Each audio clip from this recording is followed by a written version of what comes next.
Magandang araw. Ako po si Mark Lester Lirag. Ito po ang aking daily devotion. Um, God provides everything for the sheep.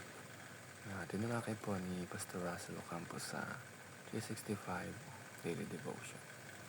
Ang Bible verse po ngayong araw ay galing sa Psalm chapter 23 verse 1. Ang sabi po dito ay, "The Lord is my shepherd, I lack nothing."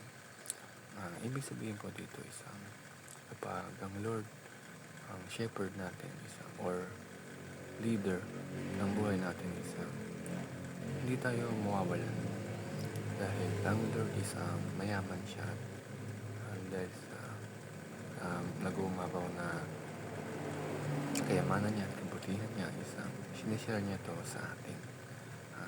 Ganun kabuti ang Diyos sa atin. Kaya dyan papasok ang first teaching, which is Christian life sa shepherdship relationship. Ang ibig sabihin po ito is buhay Kristiyano is tayo, yung shepherd is ito yung Panginoong Diyos. Tayo yung sheep. At yung mga bilang isang tupa is kailangan natin ng pastol na magli-leader sa atin patungo sa kabutihan.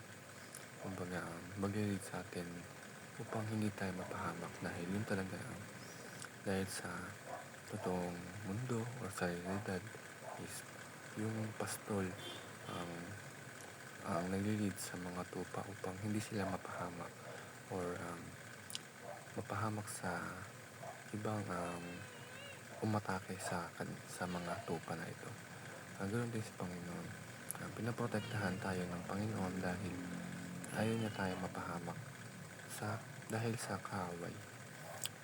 Second teaching is God is our director, protector, and provider.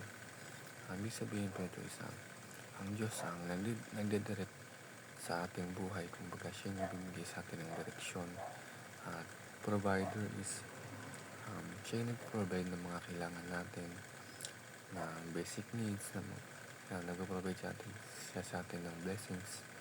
At protector is bilang isang shepherd natin mga Christian, pinaprotektahan niya tayo dahil ayaw tayo mapahamak ng Panginoon at ayaw niya tayong mapasama sa anumang bagay.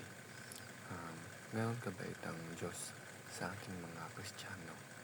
Ang last teaching is we are followers, believers, and receivers. Habang sumusunod tayo sa Panginoon, sumusunod tayo sa Kanya, habang tayo sumusunod is naniniwala tayo sa mga ginagawa ng Panginoon.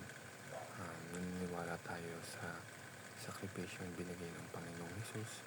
Naniniwala tayo na binigay niya ng Diyos Ama ang nag-iisang niyang anak upang tayo ay iligtas sa kasalanan. Receivers, tayo yung nag-receive ng mga blessings galing sa Panginoon. Yun lamang po.